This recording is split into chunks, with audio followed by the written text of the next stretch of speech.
Hola y bienvenidos a través de la Biblia con Les Feldick. Un ganadero y agricultor de Oklahoma, Les Feldick, ha estado enseñando clases de Biblia al estilo casero durante 20 años en Iowa, Oklahoma y Texas.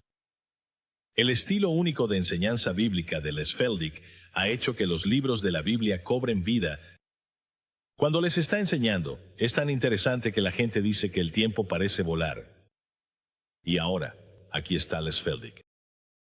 Está bien, volvamos al libro y, mientras buscas el capítulo 10 de Mateo, me gustaría una vez más hacerle saber a nuestra audiencia de televisión que esta tarde, durante estos 4 programas, tengo a todos mis hijos y mis nietos aquí con nosotros y eso puede que nunca vuelva a suceder. De hecho, dudo que alguna vez suceda. Pero de todos modos, si la cámara puede hacer un rápido paneo sobre ellos, tenemos a Greg, mi hijo mayor, y su esposa Janet, y luego a Jerry, Laura, mi hija, y mi yerno, y sus 2 hijos, Tara y Zach.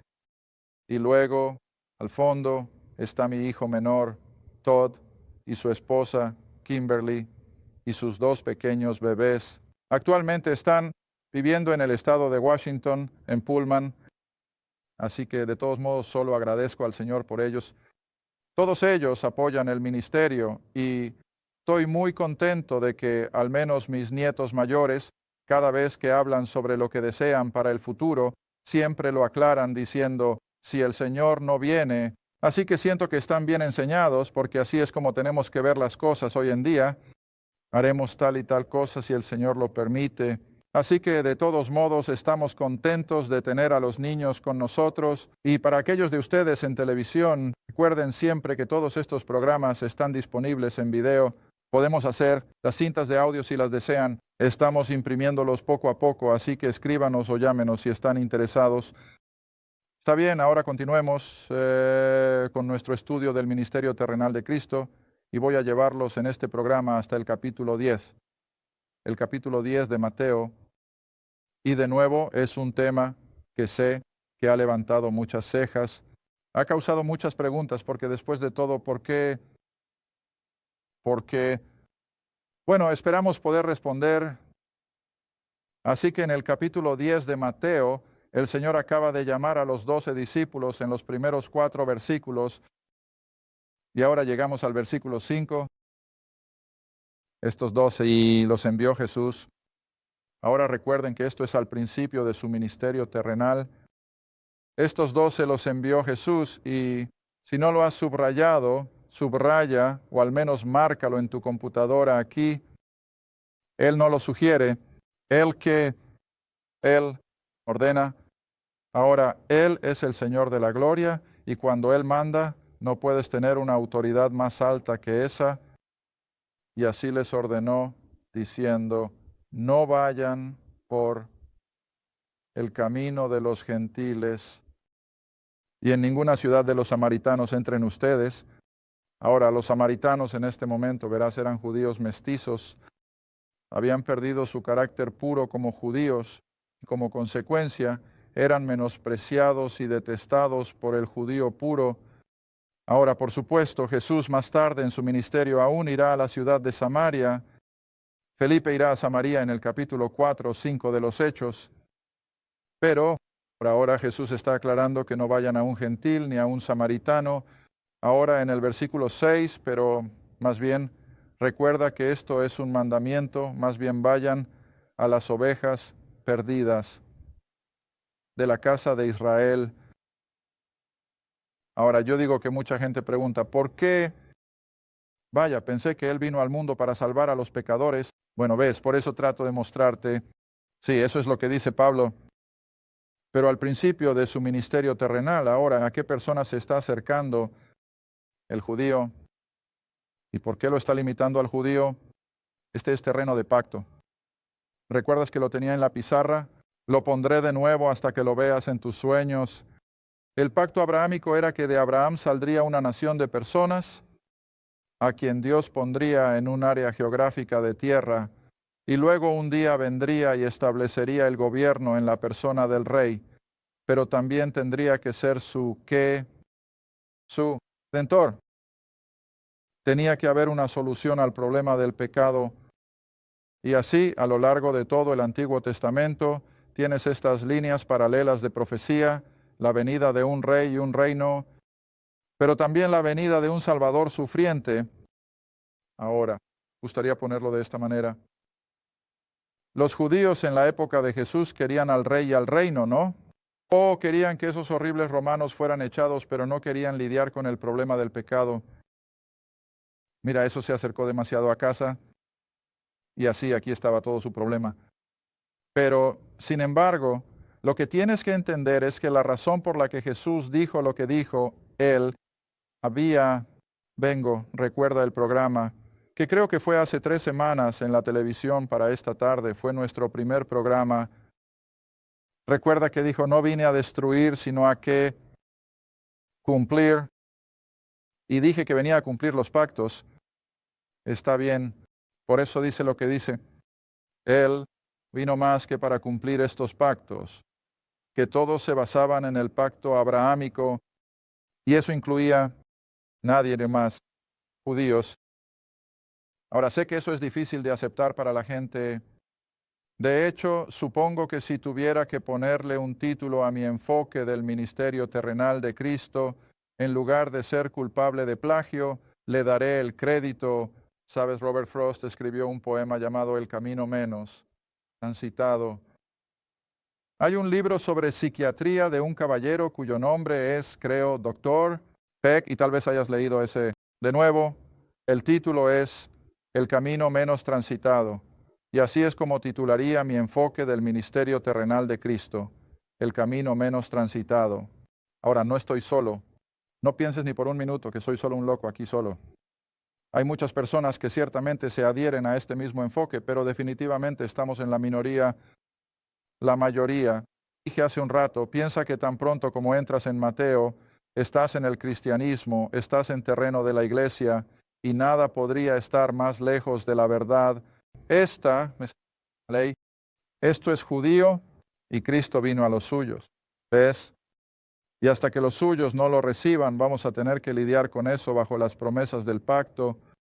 Está bien, así que marca el versículo 6 de nuevo, donde él manda, pero ve más bien a las ovejas perdidas de la casa de Israel, porque después de todo este es terreno de pacto, y no puedes llevar las promesas del pacto a un gentil.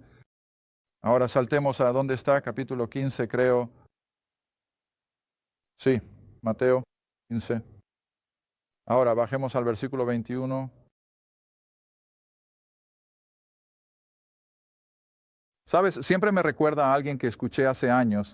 Estaba manejando en mi camioneta, tenía la radio encendida y me imagino que era un predicador en algún lugar de Estados Unidos y estaba predicando sobre este texto. Y nunca olvidaré, me quedé tan sorprendido cuando escuché al hombre decir eso.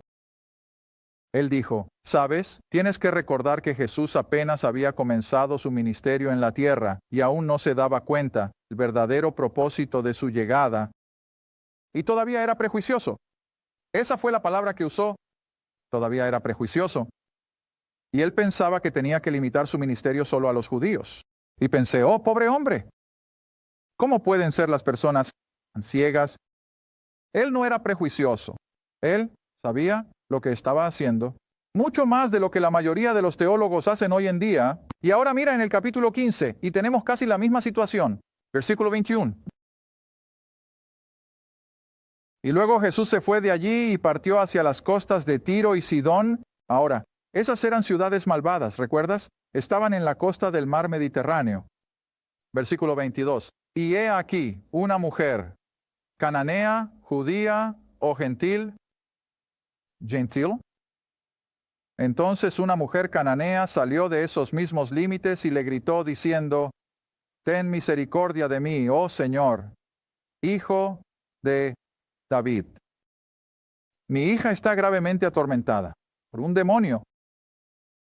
Versículo 23, pero él no le respondió ni una palabra. ¿Qué quería decir eso? La ignoró por completo. ¿Verdad? Sigue yendo. Sus discípulos se acercaron y le suplicaron diciendo, despídela, porque ella grita después de nosotros. ¿Qué están diciendo los discípulos? Señor, deshazte de ella. Es solo una molestia. Es una molestia. Evidentemente, ella lo había estado siguiendo durante 1 o 2 días. Y los discípulos dijeron, Señor, deshazte de ella. No necesitamos algo así siguiéndonos.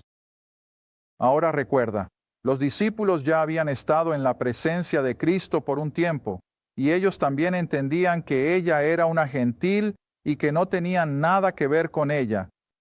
Está bien, ahora si quieres, pasemos al siguiente versículo. Y ella, ahora dice versículo 24, Jesús hablando, lo siento.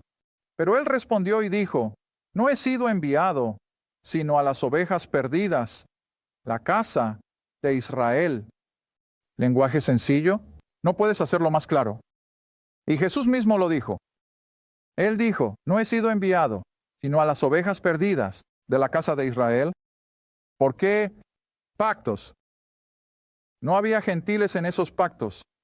Era solo para judíos. Y así, esta mujer gentil estaba casi presumiendo de algo para lo que no tenía derecho a presumir. Ahora donde cometió su error más costoso fue ahí en el versículo 22, cuando lo llamó hijo de David. ¿Ves? Ahora eso realmente calificaba quién era él y de dónde venía ella. No podía dirigirse a él como hijo de David. Ese era un término judío. Ella es gentil. Bien, ahora conoces el relato. Versículo 25, ella regresa y ella lo adoró. Y ahora ella deja de lado eso de hijo de David y lo llama ¿cómo? Señor, ¿ves? Ahora eso la acerca un poco más. Así que ahora ella dice, Señor, ayúdame. Y él respondió en el versículo 26 y dijo, no es apropiado, no es correcto tomar el pan de los hijos y echárselo a los perros. ¿Quiénes son los hijos? ¿Los judíos? ¿Quiénes eran los perros en la época de Cristo? Gentil. Así que ponlo en esa luz. Jesús dijo, ahora mira, señora, no es correcto que yo tome esto que le pertenece al judío y se lo dé a un gentil. No va a funcionar. Pero ella no se rinde. Y así ella regresa y me gusta su respuesta. Y ella dijo, ¿verdad, Señor? Pero los perros comen las migajas que caen de la mesa de sus amos. Yo solía tener un perrito que se sentaba justo al lado de mí cuando comía, y apuesto a que la mayoría de ustedes también lo tiene. Y mi esposa simplemente nunca pudo aceptar eso, y yo decía, pero cariño, ¿es tan bíblico? Porque en la época de Jesús, verás, el perro estaba allí esperando que cayera una migaja. Pero por supuesto la analogía era cómo en el mundo puedes tomar lo que pertenecía a la familia de Israel y dárselo a un gentil. Simplemente no funcionaría. ¿Está bien? Pero ella vuelve y dice, ¿verdad, Señor? Y luego el versículo 28, y Jesús respondió y le dijo, oh, mujer, ahora, no me di cuenta hasta, supongo, que estaba revisando algunas de estas cosas en preparación para hoy. La palabra mujer, como se usa aquí, y como Jesús se dirigió a María, mujer, no era, como lo pensaríamos hoy, un término más o menos degradante. En otras palabras, no llamarías a alguien mujer si la respetaras. Pero en griego era un término de respeto. ¿Ves? Así que cuando Jesús se refirió a su mujer no la estaba menospreciando. Él estaba respetando su persona.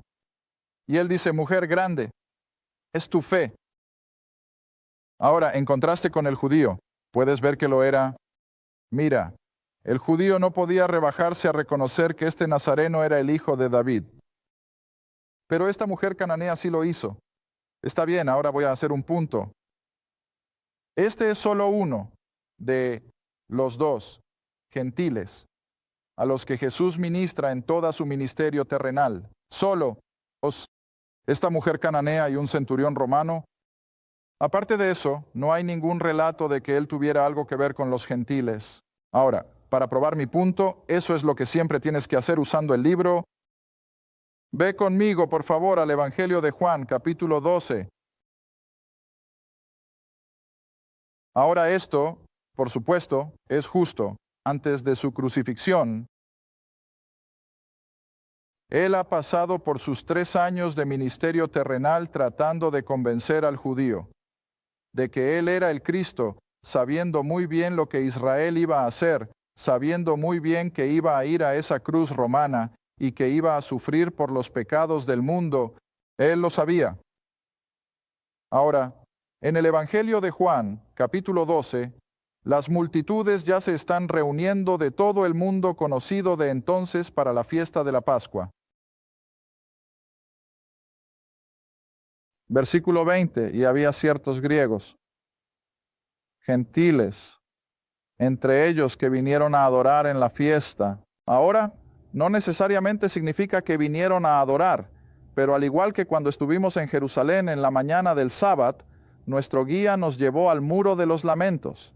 Y nosotros, como turistas, ¿recuerdas? Sacamos nuestras cámaras y nos quedamos mirando a estos judíos en su adoración, y así sucesivamente en el muro de los lamentos por curiosidad. Y creo que tienes lo mismo aquí.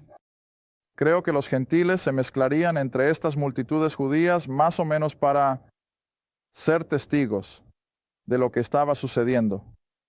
Entre estos judíos que adoraban, probablemente fue bastante.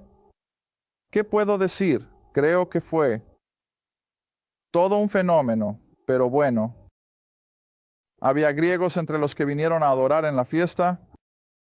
Estos griegos se acercaron, por lo tanto, versículo 21, a Felipe, que era de Betsaida, uno de los 12, y le pidieron diciendo, Señor, queremos ver a Jesús.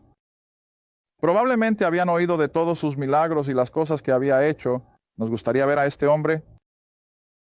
Ahora, Felipe, recordando muy bien lo que había sucedido allá en el capítulo 10, lo que había pasado en el capítulo 15, sabe que no puede simplemente llevar a un grupo de gentiles a la presencia de Cristo, pero no quiere asumir toda la responsabilidad de no hacerlo solo.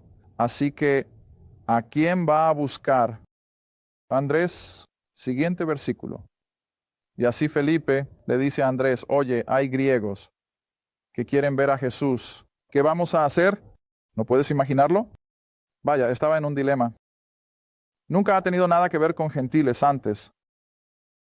Y sin duda Andrés dijo, bueno, al menos entremos y se lo digamos. No seamos nosotros los que asumamos la responsabilidad de rechazarlo. Y así, en el siguiente versículo, Felipe viene y le dice a Andrés. Y Andrés y Felipe le dicen a Jesús, ahora recuerda lo que le dicen. Hay griegos que quieren verte. Ahora mira la respuesta de Jesús. Ciertamente no era llévalos a mí. Ciertamente no era llévalos a mí. Pero en cambio explica por qué no pudo tratar con gentiles hasta este momento. Y aquí está la razón. Y Jesús le respondió diciendo, ha llegado la hora, está sobre nosotros. Ahora recuerda, esto es justo antes de la crucifixión. Ya se están reuniendo para la Pascua. Ha llegado la hora de que el Hijo del Hombre sea glorificado, lo cual, por supuesto, ocurrió en su muerte, sepultura y resurrección.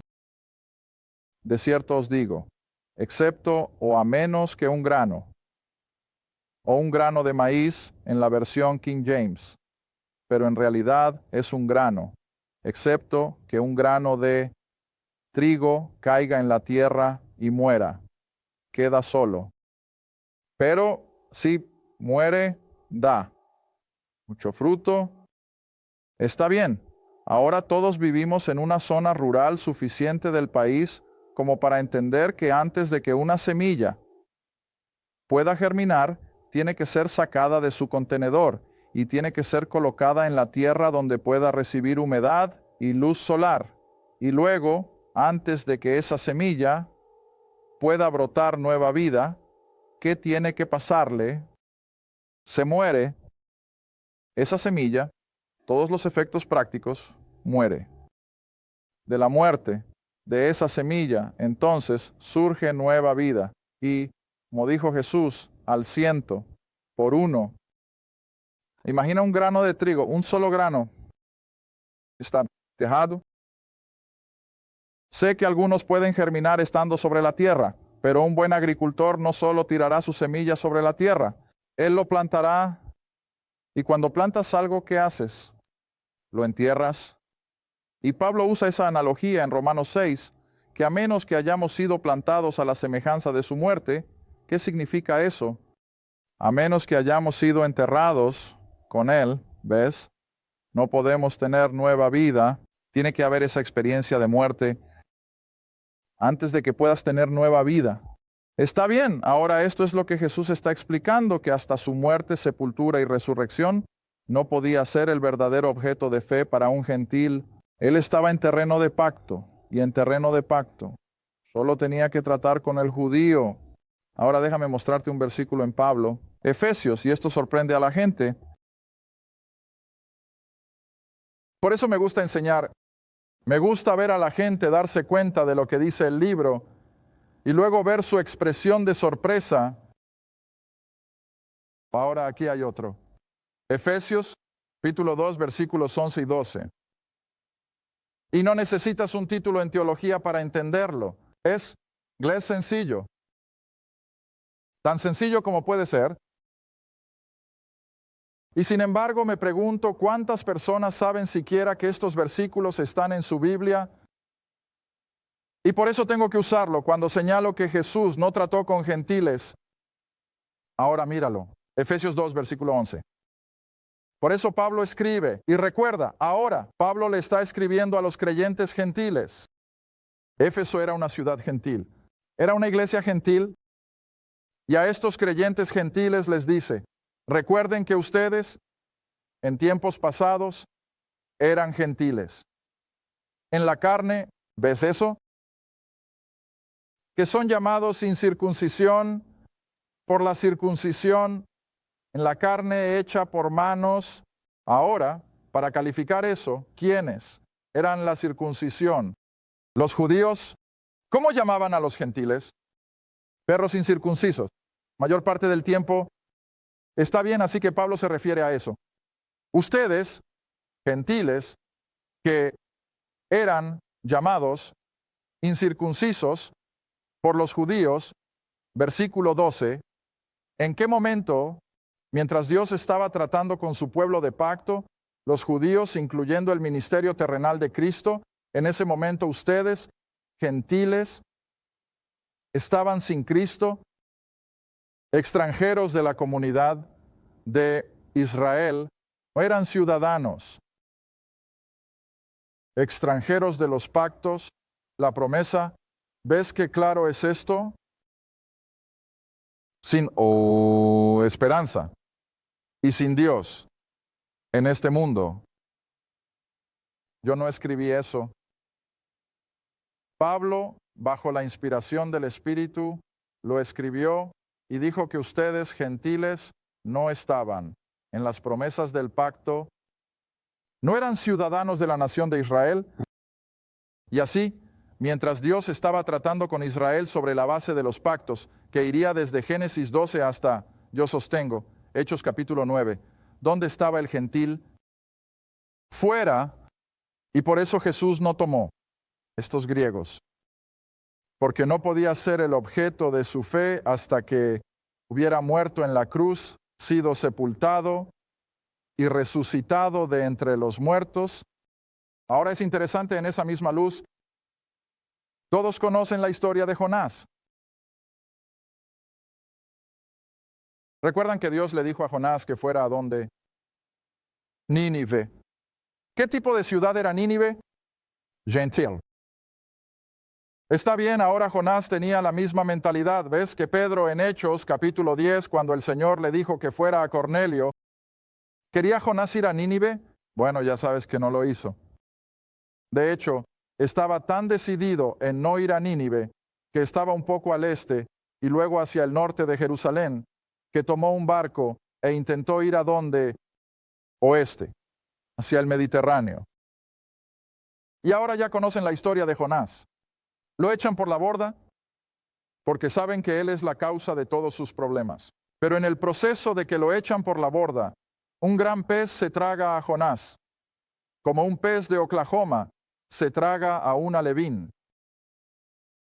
Y Jesús se refiere al relato de Jonás mismo, así que sabemos que es verdad. Pero en tipo, ahora, en imagen, ¿qué le pasó a Jonás cuando el gran pez lo tragó? Bueno, a todos los efectos prácticos, él murió. ¿Cuánto tiempo estuvo en el vientre del pez? 3 días y 3 noches. De hecho, Jesús hizo esa misma alusión.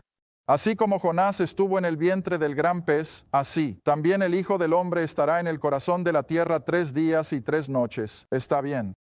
Después de los 3 días y 3 noches, ¿qué hizo el pez con Jonás? Lo escupió de nuevo en la orilla, lo trajo de vuelta a la vida, a todos los efectos prácticos en tipo una resurrección. Ahora bien, después de experimentar la muerte, el entierro y una resurrección, ¿a dónde puede ir Jonás? A los gentiles. Y ahí fue donde fue. ¿Y qué pasó? Nínive se arrepintió en cilicio y ceniza. Pero ves, Jonás no era un siervo adecuado hasta que había cumplido con el tipo, y eso es lo que Jesús está diciendo, que hasta que no haya experimentado la muerte, el entierro y la resurrección, no podía ser el objeto de fe para la gran mayoría del mundo gentil, pero sí lo ha hecho. Y entonces, ¿sigues en Efesios capítulo 2? Está bien, ahora mira el versículo 13. Mira, no queremos dejarte con el versículo 12, eso es desesperanzador. Pero, mira el siguiente versículo.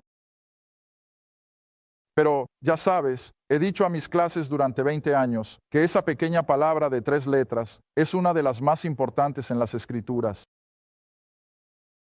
Pablo no nos deja sin esperanza, sin Dios en este mundo, pero el lado opuesto ahora es que en Cristo Jesús, ustedes que estaban lejos como los gentiles, en ese entonces se han acercado, es decir, a Dios, no por la ley, no por los pactos, sino por ¿qué? La sangre de Cristo, la obra terminada de la cruz. Ahora, sé cómo puedo hacerlo más claro. Esa es la razón por la que el judío estaba bajo las promesas del pacto y el gentil no tenía parte en ello. Pero cuando Israel lo rechazó y lo despreció, Dios lo apartó temporalmente, no para siempre, recuerda, sino temporalmente, y se vuelve hacia los gentiles en gracia. ¿Recuerdas en el último programa que señalamos la diferencia entre la ley y la gracia? Está bien, ahora entonces en gracia, basado en esta muerte, entierro y resurrección, Dios ahora puede impartir salvación a toda la raza humana. No lo limita al judío, no lo limita al gentil, pero va para todos. Gracias por ver A Través de la Biblia con Les Feldick, un estudio bíblico semanal. Si deseas más información sobre los ministerios de Les Feldick, un estudio bíblico en tu área, o sobre este programa, escribe a Les Feldick Ministries, Ruta 1, Caja 760, Quinta, Oklahoma 74552. Esa es la Ruta 1. Caja 760, Quinta, Oklahoma 45152. A Través de la Biblia con Les Feldick es apoyado por los espectadores, y tu donación es apreciada. Gracias, y asegúrate de sintonizar la próxima vez para A Través de la Biblia con Les Feldick.